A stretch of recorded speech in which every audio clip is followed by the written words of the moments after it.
মণিপুর নামক একটি ছোট্ট গ্রামে সুরেশ নামে এক চাষি বসবাস করত। চাষি ছোট থাকতেই তার মা বাবা মৃত্যুবরণ করে। তখন থেকেই চাষি বিমলা বুড়ির কাছে বড় হয়ে ওঠে। হ্যাঁ রে বাবা সুরেশ, এবার তুই বিয়েটা করে নে। এই বুড়ো বয়সে সংসারের বোঝা একা আর টানতে পারছি না। তোর বউয়ের মুখখানা দেখে মরতে চাই বাপধন। কিন্তু মা, এখনো তো আমার কাছে এত বেশি টাকা নেই, ভবিষ্যতের জন্য কোনো টাকাও জমাইনি। তাহলে? আরে বাবা, ভবিষ্যৎ নিয়ে ভাবতে হবে না, এখন তুই বর্তমানটা নিয়েই ভাব। যেইটুক টাকা ভগবান দিয়েছে বিয়ে করার মতোই, বিয়েটা করে নে বাবা আমার। এরপর সুরেশ প্রতিদিনের মতোই মাঠে চাষবাস করতে চলে যায়। কাজ শেষে সুরেশ তার বন্ধু রণবীরের সাথে ক্ষেতের মধ্যেই দুপুরের খাবার খেতে বসে। আরে বন্ধু, তোর মুখটা ওরকম পানচে দেখাচ্ছে কেন? কি হয়েছে রে বন্ধু তোর?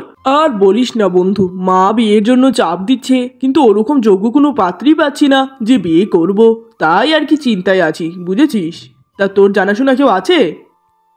আমার পরিবারে তো সেরকম জানাশোনা কেউ নেই, তবে ওই যে বাবুল কৃষক আছে না, বাবুল কৃষকের সুন্দরী রূপসী কন্যা আছে, তাদের সাথে কথা বলে দেখতে পারিস। তবে এখানে একটা বিষয় আছে, বাবুল কৃষকের আবার দুইজন যমজ মেয়ে, সে আবার বিয়ে দিলে দুই মেয়েকে এক ঘরেই দিবে। এ কি বলিস বেটা, এক বউ বিয়ে করব সেই চিন্তাতেই বাঁচছি না, আবার দুইটা? তা কি করে হয় আবার বলতো?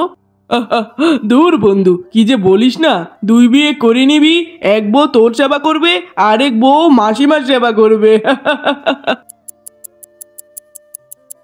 এর কিছুদিনের মধ্যেই সুরেশ কৃষক বাবুলালের দুই যমজ মেয়েকে বিয়ে করে নেয়। দুই যমজ বউ দেখতেই ছিল ভীষণ সুন্দরী এবং রূপবতী।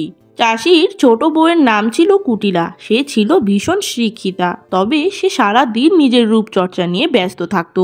অন্যদিকে বড় বউয়ের নাম ছিল সরলা। সে ছিল ভীষণ মায়াবী প্রকৃতির, সারা দিন শাশুড়ির সেবা করত, তবে সে পড়ালেখা জানতো না। এই দিদি, আমার কাপড়গুলো ধুয়ে দে তো, অনেক ময়লা হয়ে গেছে, জলদি যা এক্ষুনি। এখন কি করে যাই? দেখছিস তো রান্না চাপিয়েছি, উনি এসে যাবে কাজ থেকে। আমি রান্নাগুলো শেষ করে পরে যাই, কেমন? তোর কত বড় সাহস, তুই আমার কথা সাথে সাথে মান্য করিস না? তোর মতো অশিক্ষিত মেয়ের রান্না কখন শেষ হবে? এরপর আমার কাপড় ধুয়ে দিবি, সেই অপেক্ষা করব? ছোট, এবার থাম। বাবার বাড়িতেও আজই বোন আমার শিক্ষা নিয়ে ঘোটা দিয়েছিস, এখন শ্বশুর বাড়িতে এসেও তাই করছিস? তুই থাম, আমি এক্ষুনি ধুয়ে দিচ্ছি। ছোটবেলায় বাবা টাকার অভাবে দুই বোনকে একসাথে পড়াতে পারেনি। আমি নিজে না পড়িয়ে আমার বোনটাকে পড়িয়েছিলাম, আর আজ সেই বোন বারবার আমায় শিক্ষা নিয়ে ঘোটা দেয়। হে বিধাতা। তখনই তার শাশুড়ি সেখানে আসে। বড় বৌমা, ও বড় বৌমা, তুমি না রান্না বান্না করছিলে? সুরেশ তো এলো বলে, তোমার রান্না কি হয়ে গেছে? না মা, আমার রান্না এখনো হয়নি। আসলে ছোট আমায় কাপড়গুলো ধুতে তাড়া দিচ্ছিল, তাই কাপড় ধুতে চলে এলাম মা। সে কি, আমার ছেলেটা তো কাজ থেকে এক্ষুনি এসে যাবে। ঠিক আছে, তুমি কাপড় দাও, তাহলে আমি ছোট বৌমাকে একটু রান্নার দিকটা সামলাতে বলি, কেমন? বৌমা, তুমি তো বসেই আছো, তাহলে যাও একটু দুপুরের রান্নাটা সামলে নাও। আমার ছেলে এলো বলে এখনো রান্না হয়নি, ওদিক দিয়ে বড় বৌমাও কাজে ব্যস্ত, বুঝেছো? একটু যাও মা। কি কি বললেন আপনি আমাকে? আপনি আমার মতো শিক্ষিতা সুন্দরী মেয়েকে কাজের হুকুম দিচ্ছেন? আপনার সাহস তো অনেক বেশি হয়ে গেছে। কি বলো কি বৌমা এসব? এটা তো তোমারই সংসার, এখানে কাজ করলে শিক্ষিত অশিক্ষিতর কি আছে? এইসব আপনার মতো অশিক্ষিত মূর্খ মহিলারা বুঝবে না। ভবিষ্যতে আমাকে কোনো কাজের হুকুম দেওয়ার আগে 10 বার ভাববেন। আপনার বড় বউয়ের মতো আমি চাইলেই সব কাজ করতে পারবো না, ওকে? সারাদিন পর চাষি কাজ করে এসে দেখে তার বউ মনমরা হয়ে শুয়ে আছে। ছোট বউ, ও ছোট বউ, তুমি অমন এই অবেলায় মনমরা হয়ে শুয়ে আছো যে? কি হলো তোমার? সকাল থেকেই গাটা ম্যাচম্যাচ করছে গো, হাতে পায়ে ব্যথা। আর এই অসুস্থ শরীরে তোমার মা আমি কাজ করি না দেখে কতগুলো কথা শোনালো। এ কি বলছো বউ? অসুস্থ দেখার পরও মা তোমায় কথা শোনালো? বড় বউ কিছু বলেনি মাকে? হ্যাঁ, বলো বউ। হ্যাঁ, বড় বউ আর কি বলবে গো, সে তো আরো তোমার মায়ের মাথা উস্কে দিল আমার বিরুদ্ধে, সেজন্যই তো তোমার মা আরো বকলো আমায়। এই ছিল বুঝি আমার কপালে গো। মাথা ব্যথা করছে গো। ঠিক আছে বউ, তুমি বিশ্রাম নাও। আমি বড় বউ আর মাকে কঠোরভাবে বলে দিব তারা যেন তোমার সাথে ভবিষ্যতে এমন না করে। বাবা সুরেশ, তুই কাজ থেকে কখন এলি রে বাবা? খেয়ালই করিনি। চল তোকে খেতে দিব বাপ। মা দাঁড়াও, তোমার সাথে কথা আছে। তুমি নাকি কুটিলার সাথে আজকে কাজকর্ম না করার কারণে অনেক বকাবাদ্য খারাপ ব্যবহার করেছো। মা তুমি কি দেখতে পাচ্ছ না কুটিলার শরীরটা কত খারাপ? এই অবস্থায় তুমি ওকে এভাবে কাজ নিয়ে বকতে পারলে? মা তোমার থেকে কিন্তু আমার এমন আশা ছিল না মা, তুমি তো বড় বউকেও বলতে পারতে। তাছাড়া কুটিলা এই গ্রামের সবচেয়ে শিক্ষিতা মেয়ে, ওকে এভাবে কাজ করতে বলা তো উচিত না। এ কি বাবা সুরেশ, তুই কি বলছিস? বৌমা তো মোটেও অসুস্থ ছিল না। আমি যখন বলেছিলাম বৌমা সাজগুজ করছিল, তাই একটু বড় বউয়ের কাজে সাহায্য করতে বলেছি। এতে শিক্ষিত অশিক্ষিতের কি আছে রে বাপধন? হ্যাঁ গো, তোমার কোথাও ভুল হচ্ছে। বড় বউ, তোমার আর আমাকে জ্ঞান দিতে হবে না, তুমি তো মাকে একটু বুঝাতে পারতে নাকি? আর কুটিলা তো তোমার নিজেরই আপন ছোট বোন, এত হিংসা কেন করো ওর সাথে? যাগে মা, বড় বউ, তোমরা কিন্তু ভবিষ্যতে ছোট বউয়ের সাথে আর এমন আচরণ করবে না, বুঝেছো? ছোট বউ কুটিলা বেশ শিক্ষিতা থাকায় চাষি বড় বউয়ের তুলনায় ছোট বউকেই বেশি ভালোবাসতো। দুপুরবেলা পরিবারের সবাই মিলে খাবার খেতে বসে। হ্যাঁ রে সুরেশ, খাবারটা খেয়ে বল দেখিনি বড় বৌমার রান্না কেমন? আমার তো জব্বর লাগলো রে বাপ। হ্যাঁ মা, বড় বউয়ের হাতের রান্না আমার কাছেও দারুণ মজা লেগেছে। বড় বউ, এমন রান্না আরো খাওয়াবে কিন্তু। নিশ্চয়ই নিশ্চয়ই, নিন না, আরো নিন, আমি বেশি করেই রেঁধেছি। আজকে আমার শরীরটা খারাপ দেখে রাঁধতে পারিনি, কালকে আমিও রাঁধবো আমার স্বামীর জন্য, তখন খেয়ে আপনি আঙ্গুল চাটতে থাকবেন। আমার রান্না বড় দিদির চেয়েও মজা, বুঝেছেন স্বামী? ঠিক আছে বউ, তাহলে তো খুবই ভালো। আমি জানি তোমার রান্নাই বেশি মজা হবে।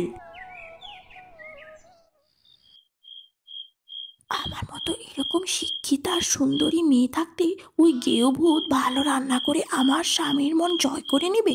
না না না, আমি কুটিলা বেঁচে থাকতে সেটা হতে দিব না। খালি সকালটা হোক, দেখবি মজা। পরদিন সকালে দুই বউ মিলে তাদের স্বামীর জন্য রান্না করতে থাকে। হ্যাঁ রে ছোট, তোর রান্নায় কি আমার কোনো সাহায্য করতে হবে? না মানে তুই তো এর আগে কোনোদিন রাঁধিসনি, লাগলে বল। আগে রাঁধিনি দেখে কি হয়েছে? তোর মতো গেও ভূতের থেকে কি এখন আমার রান্নার আইডিয়া নিতে হবে নাকি? আমাদের মতো শিক্ষিত মেয়েদের না রান্না করার জন্য আগের থেকে দক্ষতা লাগে না, বুঝেছিস? ঠিক আছে বাবা, তুই একাই রান্না কর। আমি তাহলে এখন ঘাটের পা থেকে খাওয়ার পানি নিয়ে আসি। খাওয়ার পানি ফুরিয়ে গেছে, আমার রান্নাটা চাপিয়ে গেলাম, কেমন? এই কথা বলে সরলা পুকুর ঘাটে পানি আনতে চলে যায়। একবারই সঠিক সময় হতচ্ছাড়িটা এখান থেকে গিয়েছে, এবার যাই ওর রান্নার 12টা বাজাই। এই কথা বলে কুটিলা বড় বউয়ের পনিরের তরকারিতে নুন ঢেলে দেয়। কুকীর্তি করে কুটিলা জলদি জলদি সেখান থেকে চলে যায়। দুপুরে দুই বউ তাদের স্বামীকে খেতে দেয়। হ্যাঁ গো স্বামী, আপনার জন্য এই গরমের মধ্যে চুলার পাড়ে বসে বসে পনিরের তরকারি রেঁধেছি, খেয়ে দেখবেন কেমন হয়েছে। আহারে, তাই বুঝি? তাই দুইটা কড়াইয়ের মধ্যে তোমার কোনটা বউ? দুইটা তো একই। এই খেয়েছে রে, কোনটা যে আমার গুলিয়ে ফেললাম, মনে হচ্ছে ডান দিকেরটাই আমার। হ্যাঁ হ্যাঁ গো, ডান দিকেরটা আমার, ওইটা আপনি খান। হ্যাঁ রে ছোট, ও ডান দিকেরটা তো তোর না, ওইটা আমার, এই বাঁ দিকেরটা তোর। দিদি, আমার রান্না ভালো বলে অদল বদল করতে চাচ্ছিস তাই না? আমি জানি আমার কোনটা, ডান দিকেরটাই আমার। এরপর ছোট বউয়ের কথা মতো চাষি ডান দিকের কড়াইয়ের পনিরের তরকারি নিয়ে গপ গপ করে খেতে থাকে। একটুখানি খাবার খাওয়ার সঙ্গে সঙ্গে সুরেশ সমস্ত খাবার মুখ থেকে ফেলে দেয়। এ কি স্বামী, আপনি খাবারগুলো ফেলে দিলেন কেন? কি হয়েছে? এত নুন কেন ছোট বউ তোমার খাবারে? হে, খাবার খাওয়ার সঙ্গে সঙ্গে নুনে মুখটা পুড়ে গেল আমার। হ্যাঁ, তার মানে দিদি সঠিক বলছিল, এই দিকের কড়াইটা আমার ছিল না। জাগিয়ে এখন আমার অভিনয় করতে হবে জলদি জলদি। কি কি বললে? আমার খাবার নুনে পোড়া? কই, আমি তোমাকে দেওয়ার আগেও তো চেখে নিয়েছিলাম, এত নুনে পোড়া তো ছিল না, কত টেস্টি ছিল। নিশ্চয়ই বড় দিদি আমার রান্নায় নুন মিশিয়ে দিয়েছে, আমি ভালো রাঁধবো দেখে হিংসা করে এই কাজ করেছে। ছোট, তুই এ কি বলছিস? আমি তো পুরা সময় তোর সামনেই ছিলাম, আমি কখন এইসব করব? বল বল তুই আমায়। সরলা, এক্কেবারে চুপ করে যাও, আর ভালো মানুষই করো না। খাবারের মধ্যে এরকম বেশি নুন এটা মোটেও স্বাভাবিক কিছু নয়। অবশ্যই এই খাবারে তুমি কোনো ঝামেলা করেছো। আমার ছোট বউ কোনোদিনই মিথ্যা বলবে না। ছি, আমার তোমাকে ঘেন্না লাগছে। হে ঈশ্বর, তুমি আমায় কত সুন্দর করে বানিয়েছো। কত ভালো হতো যদি আমি আমার বাবার একমাত্র সুন্দরী মেয়ে থাকতাম। তা না, তার সাথে তুমি আমার ওই মুখপুরি বোনটাকেও আমার মতোই দেখতে বানিয়েছো। কত চেষ্টা করেও ওকে আমার স্বামীর সামনে খারাপ বানিয়ে বাড়ি থেকে তাড়াতে পারছি না। না, এবার আমাকে এমন কিছু ভাবতে হবে জানি স্বামী ওকে ঘাড়ে ধরে বাড়ি থেকে তাড়িয়ে দেয়।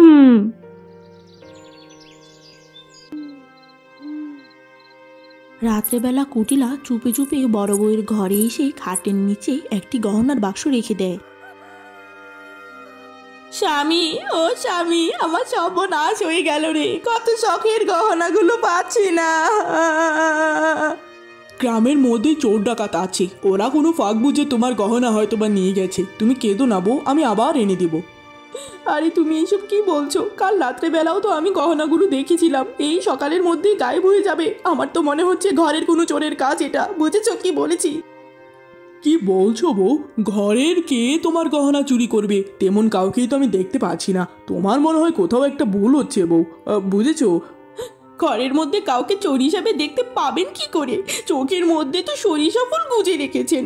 বড় দিদি আমার গহনা চুরি করেছে। আমার মনটা বারবার বলছে, বিশ্বাস না হলে ওর ঘরে গিয়ে চলো দেখবো, চলো। বউ, এবার একটু বেশি বলে ফেলছো না। বড় বউ আর যাই হোক, চোর আমার মনে হয় না। তাছাড়া তুমি তার ছোট বোন। ছোট বোন না চাই, ও কোনোদিন আমায় ছোট বোনের চোখে দেখেইনি। ও সবসময় আমার হিংসা করে। যাকে ওর ঘরে গিয়ে চলো না, ওখানে দেখি যদি গহনাটা পাই তাহলেই তো দুধ কা দুধ পানি কা পানি হয়ে যাবে। এরপর চাষি আর ছোট বউ বড় বউয়ের ঘরের দিকে যেতে থাকে। সেখানে গিয়ে চাষি দেখতে পায় বড় বউয়ের খাটের নিচে সেই গহনার বাক্স। ছোট বউ, আমি নিজের চোখকে বিশ্বাস করতে পারছি না। তুমি তো ঠিকই বলছিলে। এখন বিশ্বাস হয়েছে তো ছোট বউয়ের কথা? সব সময় তো ওর মুখোশটা দেখে সব ভুলে যান। আসলে ও একটা শয়তানি। এই বড় বউ, বড় বউ! ডাক শুনে বড় বউ সঙ্গে সঙ্গে ঘুম থেকে উঠে যায়। এ কি স্বামী, এ কি ছোট, তোমরা হঠাৎ আমার ঘরে? কি হয়েছে? কোনো সমস্যা? সমস্যা তো হবে। যেই ঘরে এরকম মুখোশধারী চোর লুকিয়ে থাকে সেই ঘরে সমস্যা হবে না? তোমার গয়না লাগতো আমায় বলতে, তাই বলে নিজের ছোট বোনের গহনা? ছি ছি ছি ছি ছি! এ কি স্বামী, আপনি এসব কি বলছেন? আমি তো কিছুই বুঝতে পারছি না। কি হয়েছেটা কি ছোট, বল আমায়। দিদি, তুই ধরা পড়ে গেছিস। আর ন্যাকামি করিস না। তোরই মুখোশটা না আমার স্বামীর সামনে আমি ধরিয়ে দিয়েছি হাতে না হাতে। আমার স্বর্ণ চুরি করে রেহাই পাবি ভেবেছিলি? ছোট, মুখ সামলে কথা বল। আজই বোন, তুই আমায় অপমান করে এসেছিস, আমি কিচ্ছু বলিনি। কিন্তু আজ এই চুরির বোঝা আমি কোনো মতেই মানবো না, বুঝছিস? এই বড় বউ, একে তো অন্যায় করেছো, এখন আবার আমার আদরের ছোট বউয়ের মুখে মুখে কথা বলছো। তোমার মতো বউ আমার আর দরকার নেই। বেরিয়ে যাও, বেরিয়ে যাও বাড়ি থেকে। এ কি রে বাবা, সকাল সকাল বড় বৌমার ঘর থেকে এত চেঁচামেচি কিসের দেখি তো? আরে বাবা সুরেশ, কি হয়েছে? বড় বৌমা কাঁদছে কেন? হ্যাঁ, কি আর হওয়া বাকি আছে মা? তোমারই আদরের বড় বৌমা শেষে কিনা আমার ছোট বউয়ের গহনা চুরি করে ধরা খেয়েছে। কি বলিস কি এইসব? চোর, তাও আবার বড় বৌমা? কশির কালেও না। তোর কোথাও একটা ভুল হচ্ছে বাবা সুরেশ। বড় বৌমা কোনোদিনই চুরি করতে পারে না, তাও আবার নিজের ছোট বোন। না না না বাবা। মা, আপনি যে সবসময় অন্ধভাবে বড় দিদির পক্ষ নেন, এ আর নতুন কি? কিন্তু সত্যটা আমরা নিজের চোখে দেখেছি, বুঝেছেন আপনি? মা, তোমাকে তোমার ছেলে সত্যটা বলার পরেও তুমি শুধুমাত্র এই চোরের পক্ষই নিয়ে যাচ্ছ। এটা কিন্তু আমি মানবো না মা। বড় বউ, ন্যাকা কান্না বাদ দাও, বাড়ি থেকে বের হয়ে যাও তুমি। তোমার মতো চোরকে এই বাড়িতে রাখা নিরাপদ নয়। সুরেশ বাবা, তোকে এত কষ্ট করে লালন পালন করেছি, আর আজ সেই কিনা তুই তোর মায়ের কথা বিশ্বাস করছিস না? বড় বৌমা চোর না, তারপরেও যদি তুই ওকে চোর সাব্যস্ত করে বাড়ি থেকে বের করেই দেস, আমি ওই বাড়িতে থাকবো না, এই বলে দিলাম তোকে। বুঝেছিস কি বলেছি? ঠিক আছে মা, একটা চোরকে বাড়ি থেকে বের করে দিলে তোমার যেহেতু এত জ্বালা ধরছে, তাহলে তুমিও তার সাথে বের হয়ে যাও। আমার আর কিছু করার নেই। বুঝেছো কি বলেছি? এরপর বিমলা দেবী আর বড় বউ বাড়ি থেকে চলে যায়। গ্রামের একটি ছোট্ট কুটিরে তারা থাকতে শুরু করে। মা, ওরা আমায় বকাবাধ্য করে বাড়ি থেকে তাড়িয়ে দিচ্ছিল। আমি কোনো মতে জীবন চালিয়ে নিতাম। আপনি আমার জন্য কেন এসে গেলেন মা? বিয়ে করে বাড়িতে আসার পর থেকে তুই আমাকে নিজের মায়ের মতো ভালোবেসেছিস, আর আজ কিনা নিজের মেয়ের বিপদে আমি তাকে একা ছেড়ে দিব, তাই তোর সাথে এসেছি মা। মা, এখন আমরা কিভাবে থাকবো মা? আমাদের কাছে তো কোনো টাকা পয়সা নেই, আমরা কি খেয়ে বাঁচবো এই কদিন মা? তুই কান্না করিস না বৌমা, আমার কাছে জমানো কিছু টাকা আছে, ওগুলো দিয়ে আপাতত আমরা মা বেটি চলে যাব, এরপরে আমরা একটা কাজ না হয় খুঁজে নিব। এভাবেই পার হতে থাকে বেশ কিছুদিন। এদিক দিয়ে চাষি সুরেশ তার ছোট বউকে নিয়ে বেশ আরাম আয়েসে জীবন পার করছিল। অন্যদিকে সুরেশের মা আর বড় বউ লোকের বাড়ি কাজকর্ম করে অনেক কষ্টে দিনকাল পার করছিল। ঠিকমতো খাবার খেতে না পারার কারণে ধীরে ধীরে বিমলা দেবী ভীষণ অসুস্থ হয়ে বিছানায় পড়ে যায়, যা দেখে বড় বউয়ের মাথায় আকাশ ভেঙে পড়ে। হে ঈশ্বর, মা তো কত অসুস্থ হয়ে গেছে, মাকে যে চিকিৎসা করাবো সেই টাকাও আমার কাছে নেই, ভালো কিছু যে খেতে দিব সেই খাবার কেনার টাকাটাও নেই। যাই, ঘাটের পাড় থেকে একটু পানি এনে মার গাটা মুছিয়ে দিই, জ্বরে যে গাটা পুড়ে যাচ্ছে। এরপর সরলা পুকুর পাড়ে পানি আনতে যায়। পানি ভরতে গিয়ে সরলা একটি সুন্দর কলসি ঝকমক করতে দেখে, যা দেখে সে অবাক হয়ে বলতে থাকে, আরে আরে, এত সুন্দর একটা কলস এই ঘাটের পাড়ে কে ফেলে রেখে গেল? যাকগে, আমার কলসিটা অনেক পুরাতন হয়ে গেছিল, ফুটো দিয়ে পানি পড়তো, এই কলসিটাই এখন থেকে আমি ব্যবহার করব, এটা দিয়ে পানি নিয়ে যাই।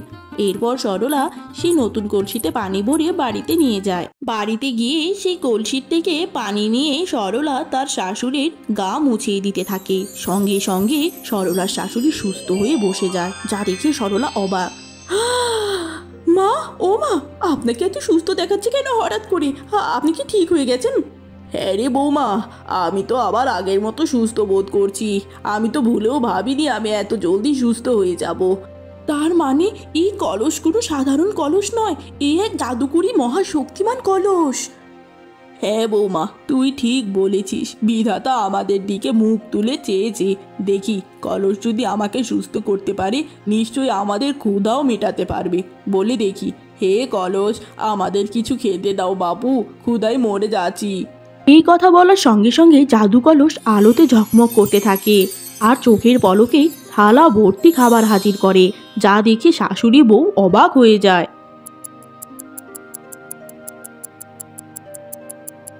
বেশ কিছুদিন পর চাষি অনেক অসুস্থ হয়ে বিছানায় পড়ে যায়, সে আর কাজ করতে যেতে পারে না। দীর্ঘদিন কাজে না যাওয়ার কারণে সুরেশের সংসারে ভীষণ অভাব দেখা দেয়, ঘরের সমস্ত খাবার ফুরিয়ে গেছিল।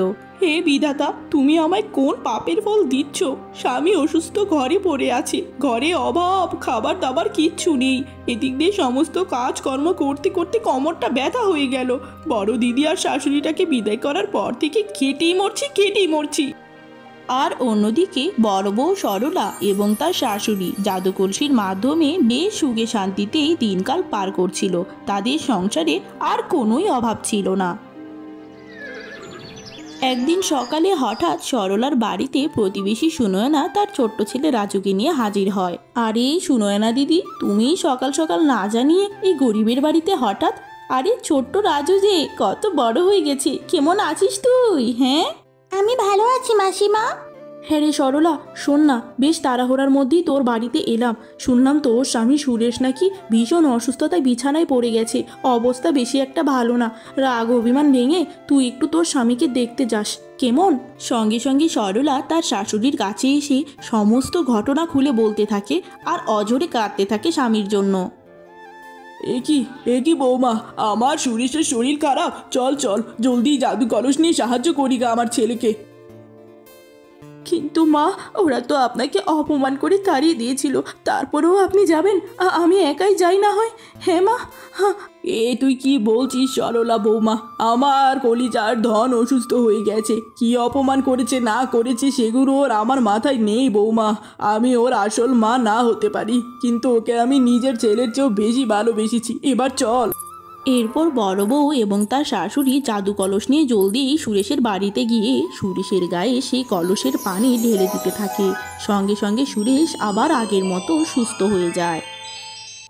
এরপর সুরেশ তার ভুল বুঝতে পারে। মা, বড় বউ, তোমরা আমায় ক্ষমা করে দিও। আমি তোমাদের সাথে অনেক অন্যায় করেছি, আর আজ আমার খারাপ সময় তোমরা ছুটে এসে আমায় ঠিক করে দিলে। বড় বউ, তুমি কম শিক্ষিতা ছিলে বলে আমি কোনো দিন তোমায় মূল্য দেইনি। আমায় তুমি ক্ষমা করে দাও বড় বউ। হ্যাঁ গো দিদি, তুই আমায় ক্ষমা করে দিস। তোকে আমি বড় দিদি হিসাবে কোনোদিনই সম্মান করিনি, আর আজ তুই কিনা আমার স্বামীর বিপদে তার জীবনটা রক্ষা করেছিস। আমার ভুলের কারণেই তোকে এই বাড়ি ছাড়তে হয়েছে। আমায় ক্ষমা করে দে বোন আমার। তুই যে তোর ভুল বুঝতে পেরেছিস এতেই আমি খুশি রে ছোট। আর স্বামীর বিপদে স্ত্রী আগে আসবে এটা খুবই স্বাভাবিক। হ্যাঁ রে বাবা সুরেশ, যদিও আমি তোর আসল মা না, তারপরেও তোকে লালন পালন করেছি। সেই হিসাবে তোকে একটা কথা বলি, কোনোদিন কোনো মানুষকে তার বাহ্যিক সৌন্দর্য আর শিক্ষাগত যোগ্যতার কারণে মূল্য দিবি না। মানুষকে মূল্য দিবি তার মনের সৌন্দর্য দেখে।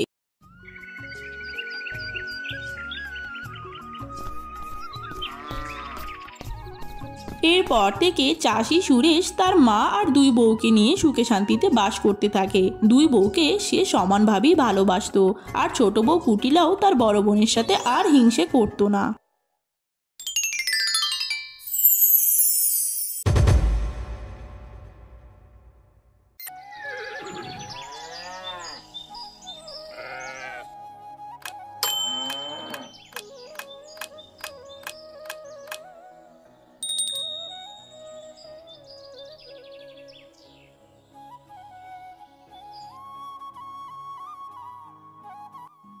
আহ মা, খাবারের কি সুন্দর সুবাস ছড়িয়েছে। আজকে দুপুরের খাবারটা বেশ জমজমাট হবে নাকি? ভালোবেসে রেঁধেছি, জমজমাট তো হবেই রে বাবা। তবে এই বুড়ো বয়সে আমার শরীর আর দেয় না। এবার তোরা দু ভাই বিয়ে করে নে, আমি একটু আরাম করতে চাই রে বাবা। বুঝেছিস কি বলেছি? কিন্তু মা, আমাদেরকে কে বিয়ে করবে? আমাদের আর্থিক অবস্থা তো এখনো অতটাও ভালো নয়। ওইসব নিয়ে তোদের ভাবতে হবে না। আমার পরিচিত এক সখী আছে, তার ফুটফুটে দুই কন্যা আছে, তার সাথেই তোদের বিয়ে দিব ভেবেছি। বুঝেছিস? ঠিক আছে মা, যদি এমনটাই হয় তাহলে তুমি যেভাবে ভালো মনে হয় সেটাই করো।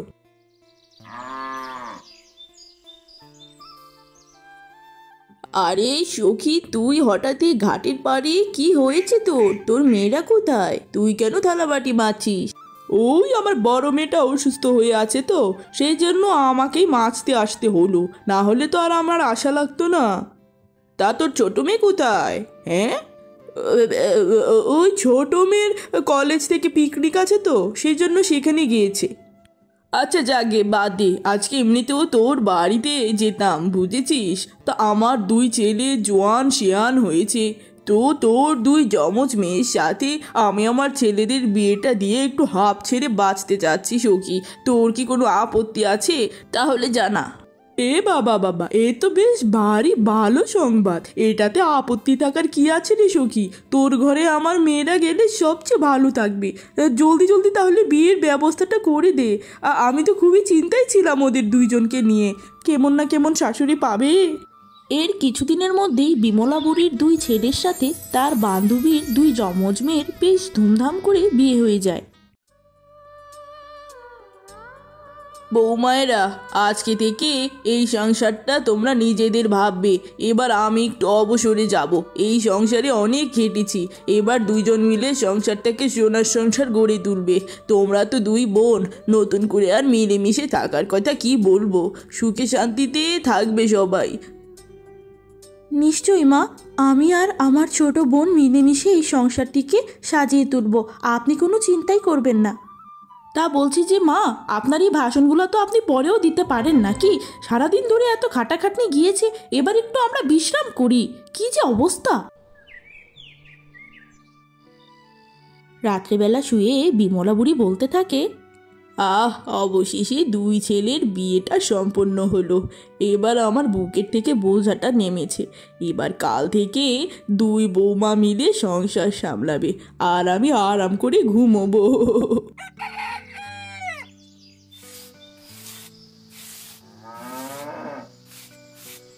আরে ও বড় বৌমা, তুমি এখানে উঠোন ঝাড়ু দিচ্ছ? ছোট বৌমা কোথায়? আমার একটু দরকার ছিল যে। মা, ছোট তো মনে হয় ঘরের মধ্যে ঘুমোচ্ছে। এ কি অলক্ষণে কথাবার্তা, বেলা কটা বাজে এখনো তোমার ছোট বোন ঘুমাচ্ছে কেন? আমার তো একটু চান করার পানি লাগতো, কি যে করি এবার। ঠিক আছে মা, আমি এক্ষুনি আপনার চান করার পানি এনে দিচ্ছি, এসে বাকি কাজ করে নেব। না না না, তুমি তো একটা কাজ করছো ইতিমধ্যেই। দাঁড়াও, আমি ছোট বৌমাকে ডেকে দিচ্ছি, তুমি কাজ করো, সমস্যা নেই।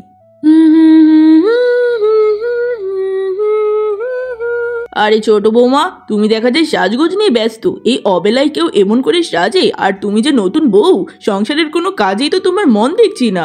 এইসব কি?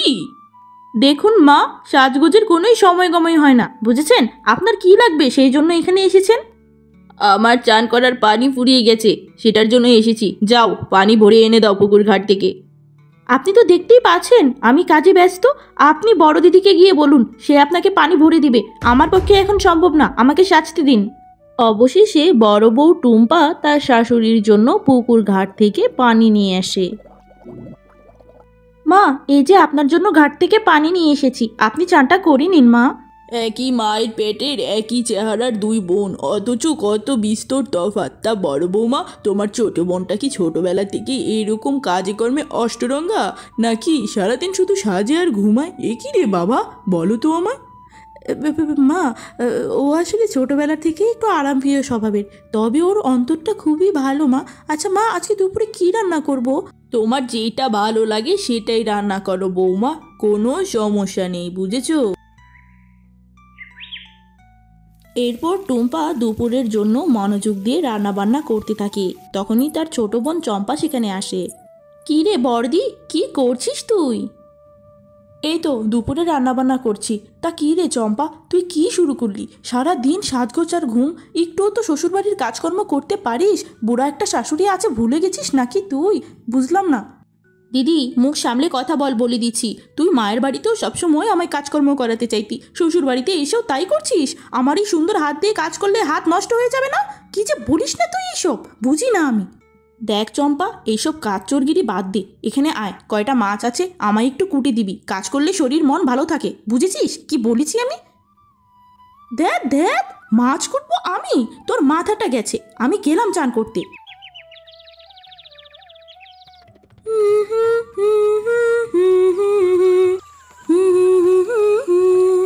ও বড় বৌমা, দুপুরে রান্না বান্না সব হয়ে গেছে তো তোমার, নাকি?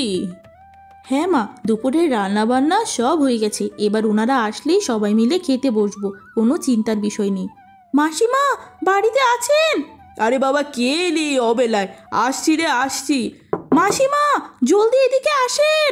আরে এই কাকুলি, তুই হঠাৎই ভর দুপুরবেলা বাড়িতে এসে চেঁচামেচি কেন করছিস বল তো? হ্যাঁ গো বোন, সব ঠিক আছে তো? কোনো ঝামেলা হয়নি তো তোমার? আমার আর কি ঝামেলা হবে কাকিমা, আপনি কি এখনো জানেন না কি ঘটেছে? সমস্ত গ্রামের মানুষ বলা বলি করছে আপনার ওই যে আরেকটা যে ছেলের বউ আছে, সে তো পুকুর ঘাটে সবার সামনে গিয়ে কেমন করে চান করছে। ছি ছি ছি, সবাই বলছে এমন বেলাজ্জা মেয়ের আগে কেউ দেখেনি। ছি ছি ছি, কি নোংরা। কি কি বললি তুই? হাই হাই রে, এই মেয়েটা আমার সম্মান খেয়েই ছাড়বে রে, খেয়েই ছাড়বে। চল চল চল, জলদি গিয়ে দেখি। আরে এই ছোট বৌমা, তোমার মাথাটা ঠিক আছে নাকি? তুমি বাড়ির নতুন বউ হয়ে আসতে না আসতেই এই ঘাটের পাড়ে সবার সামনে এভাবে ব্লাউজ খুলে গোসল করছো? ছোট, এবার কিন্তু তুই সত্যি বেশি বেশি করে নিলি। জলদি ওখান থেকে উঠে আয়, উঠে আয় এক্ষুনি। কি, আমি কেন উঠে আসবো? আর আমি বেশি বেশি কি করলাম সেটাই তো বুঝলাম না। আর মা, ব্লাউজ খুলে গোসল করছে মানে? এসব কি কথাবার্তা? আমি তো শাড়ি দিয়ে গা ঢেকে রেখেছি, শাড়ি ছাড়া তো এখানে গোসল করতে বসিনি। বৌমা, তর্ক বন্ধ করো, জলদি ওখান থেকে উঠে আসো বলছি। পরিণতি খারাপ হবে কিন্তু বললাম। উঠে আসো, বাড়ি চলো আমাদের সাথে, চলো। আমি কোথাও উঠে আসবো না, আমি এখানেই চান করব। আমার চান শেষ হবে আমি তবেই যাব। কি করবেন করে নিন, যান।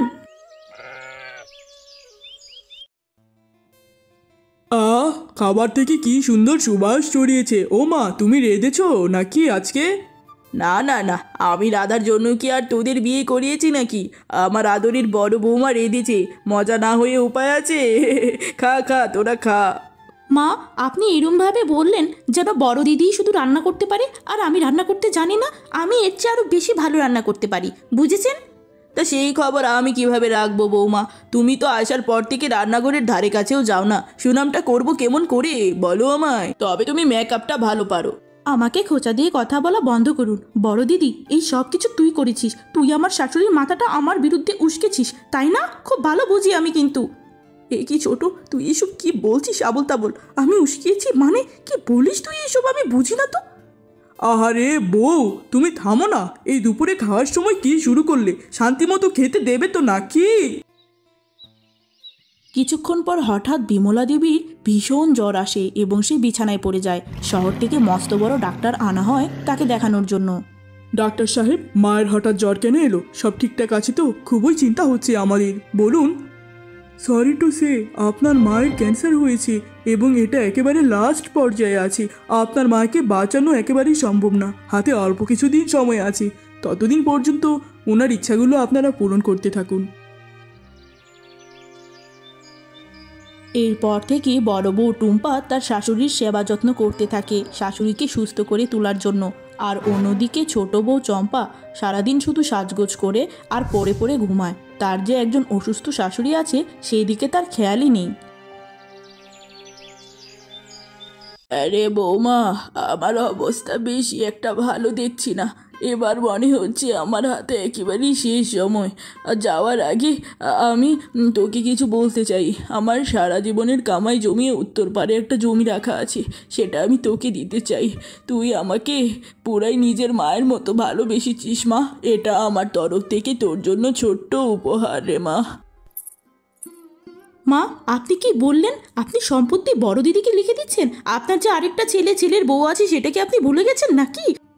বাবা বাবা, বৃদ্ধ শাশুড়ি মরণ ব্যাধিতে মরছে, সেটাতে কোনো খবর নেই।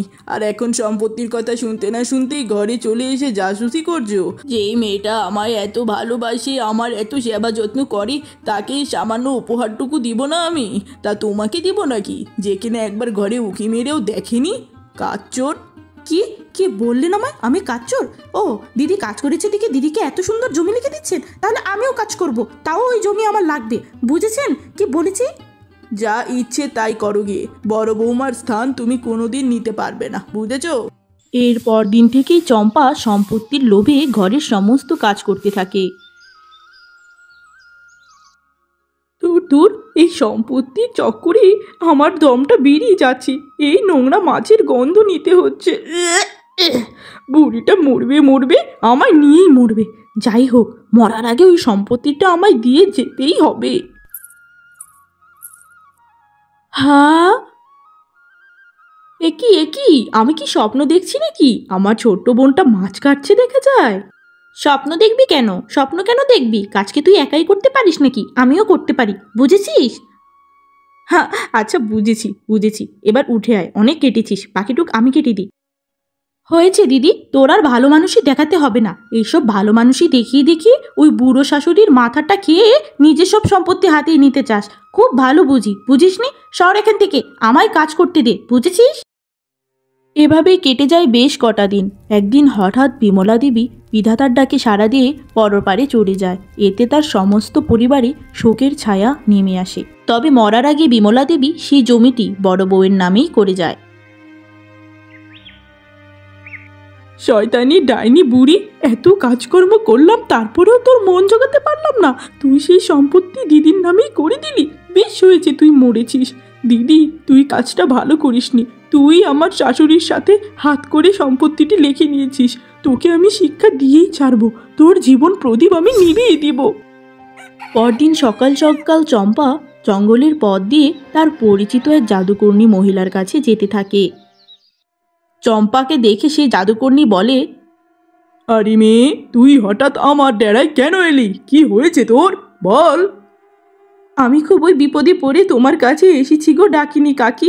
আমার দিদি আমার জীবনটা বিষিয়ে তুলেছে।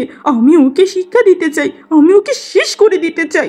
সঙ্গে সঙ্গে সেই জাদুকর্ণী মন্ত্র বলে তার হাতে একটি জাদুকরি আম হাজির করে। যা আম যা, তোর বিষের খেলা দেখা। এই নে, এই আম নিয়ে তোর সেই দুষ্ট বোনটিকে খাওয়াবি। তাহলেই তোর বোন একেবারে চির কোমায় চলে যাবে, প্রাণহানিও হতে পারে। যা যা। এইসব দেখে চম্পা একেবারেই অবাক হয়ে যায়। অসংখ্য ধন্যবাদ ডাকিনী কাকি, তোমার এই ঋণ শোধ করার মতো নয়। যাক বাবা, অবশেষে আমার পথের কাঁটা সরবে। চাই চাই জলদি বাড়ি যাই। দিদি, এই দিদি, কি করছিস? এই দেখ তোর জন্য কি এনেছি। পথ দিয়ে আসার সময় গাছে একটি আম পেকে থাকতে দেখলাম। তুই তো আম পছন্দ করিস, তোর জন্য পেরে এনেছি। নে, আমটি খেয়ে নে। ওঠ, আমটা খা দিদি। কি কি বললি বোন? তুই আমার জন্য আম পেরে এনেছিস? তোর আমার পছন্দের কথা খেয়াল আছে। আমি নিশ্চয়ই খাবো বোন। আমি থালা বাটিটা মেজে এরপর খাচ্ছি। তুই আমার ঘরে গিয়ে ফলের ঝুড়ি আছে, সেখানে রেখে দে। ঠিক আছে দিদি, আমি রেখে দিচ্ছি। জলদি খেয়ে নিস কিন্তু, বুঝেছিস? অবশেষে 16 কোলা পূর্ণ হলো। এবার গিয়ে একটু শান্তির ঘুম দিই। অনেক পুণ্যের কাজ করলাম সকাল থেকে, কি যে শান্তি লাগছে। একটু পরেই চম্পার স্বামী সুরেশ কাজ থেকে বাড়িতে ফিরে আসে। এ কি, বউ দেখা যায় ঘুমাচ্ছে, আমার এদিক দিয়ে পেটে ক্ষুধায় ছুঁচো দৌড়চ্ছে। যাই বড় ভাবির কাছে গিয়ে দেখি খাওয়ার কিছু আছে নাকি। বড় ভাবি, চম্পা তো ঘুমোচ্ছে, তাই তোমার কাছে এলাম। ঘরে রান্নাবান্না কিছু আছে, আমার খুব ক্ষুধা পেয়েছে তো, থাকলে দাও না আমায় খেতে। আহারে ভাই, তোমার ক্ষুধা লেগেছে? আমি এই থালা বাসনগুলো মেজে তোমায় খাবার দিই। তুমি একটু আমার ঘরে গিয়ে বসো, ওখানে ফলের ঝুড়ি আছে তো, ফল রাখা আছে, সেখান থেকে ফল খেয়ে আপাতত থাকো ভাই। ও আচ্ছা আচ্ছা, ঠিক আছে ভাবি, কোনো সমস্যা নেই। আমি তোমার ঘরে গিয়ে বসছি। এরপর সুরেশ তার বড় ভাবির ঘরে আসে। কত সুন্দর তাজা তাজা ফল দেখা যাচ্ছে। ভাবি মনে হয় এই ফলগুলোর কথাই বলেছিল। যাই তাড়াতাড়ি বাবা ফলগুলো খেয়ে নি, আমার ক্ষুধায় আর সইছে না। এরপর সুরেশ মজা করে সেই জাদুকরি আমটি খেয়ে নেয়। সঙ্গে সঙ্গে সুরেশের প্রচণ্ড বুকে ব্যথা শুরু হয় এবং সে বমি করতে থাকে। অত্যন্ত বুকে ব্যথায় সুরেশ সেই জায়গাতেই অজ্ঞান হয়ে যায়। সে আর চোখ খুলে না। তাড়াতাড়ি করে সুরেশকে শহরের বড় এক হসপিটালে নিয়ে যাওয়া হয়। হায় হায় রে, আমার এ কি সর্বনাশ হয়ে গেল, সব আমার জন্য হলো। এ কি বোন, তুই নিজেকে কেন দোষারোপ করছিস? তুই চিন্তা করিস না বোন, আমরা থাকতে সুরেশের কিচ্ছু হবে না। কিছুক্ষণ পর ডাক্তার রমেশকে ডেকে বলে, রমেশবাবু, সরি টু সে, রোগীর অবস্থা খুবই খারাপ। এরকম রোগী এর আগে আমরা পাইনি। কোনো কারণ ছাড়াই রোগী হঠাৎ এমন কোমায় চলে যাওয়া বড়ই অস্বাভাবিক। আর তারপরেও আমরা একটা লাস্ট চেষ্টা করে দেখতে পারি। একটা অপারেশনের ব্যবস্থা করছি, লাখখানিক টাকা বিকালের মধ্যে জোগাড় করে দিন। অবস্থা বড়ই শোচনীয়, ইটস সিরিয়াস। সঙ্গে সঙ্গে রমেশ তার বউয়ের কাছে সব বলতে থাকে। বউ, ডাক্তার বলল সুরেশের অবস্থা খুবই খারাপ, লাখখানিক টাকা লাগবে অপারেশনের জন্য। এত টাকা তো আমার কাছে নেই বউ, এবার আমি কি করি বউ? আমার ভাইয়ের কি হবে বউ? ও বউ, কি হবে? মায়ের মতো কি ভাইও আমাদের ছেড়ে চলে যাবে বউ? আমি কিছু বুঝতে পারছি না। এ কি, এসব অলক্ষণের কথা তুমি মুখে এনো না। আচ্ছা শোনো না, মা মরার আগে যে আমায় যে উত্তরপাড়ের জমিটা লিখে দিয়েছিল, তুমি এক্ষুনি যাও, গিয়ে ওই জমিটা বিক্রি করে টাকা জোগাড় করে আনো। সেই টাকা দিয়ে আমার ভাইয়ের চিকিৎসা হয়ে যাবে, বুঝেছো? জলদি যাও, দেরি করো না কিন্তু। হ্যাঁ রে বড় দিদি, তুই আমার স্বামীর জন্য তুই ওই দামি জমিটা বিক্রি করে দিতে চাইছিস? হ্যাঁ রে ছোট, এ আর এমন কি, জমি কি, যদি আমার জীবন দেওয়া লাগে আমি জীবনও দিব, তারপরও আমি বেঁচে থাকতে আমার ছোট্ট বোনটিকে বিধবা হতে দিব না, বুঝেছিস? খুব ভালোবাসি তোকে। বউয়ের কথা মতো রমেশ সঙ্গে সঙ্গে বাড়িতে গিয়ে জমিদারের কাছে তার মায়ের দেওয়া শেষ স্মৃতিটি বিক্রি করে দেয় এবং যে টাকা পায় সে টাকা দিয়ে তার ছোট ভাইয়ের চিকিৎসা করানো হয়। চিকিৎসার পর সুরেশ আগের চেয়ে সুস্থ হয়ে ওঠে, যা দেখে সুরেশের বউ চম্পা খুবই অবাক হয়ে যায় এবং খুশিতে কান্নাকাটি করতে থাকে। বর্দি, এতদিন শুনেছিলাম বড় বোন মায়ের মতো, আজ নিজের চোখেই দেখে নিলাম। দিদি, তুই আমায় ক্ষমা করে দিস, আমি তোর সাথে বড্ড বেশি অন্যায় করেছি। আমার ভুলের জন্য আমি তোকে হারিয়েও ফেলতে পারতাম। আমি আর কোনো দিন তোকে হিংসা করব না দিদি, আমি তোকে খুব ভালোবাসি। সুরেশ সুস্থ হওয়ার পর তারা সবাই মিলে আবারও গ্রামের বাড়িতে ফিরে যায়।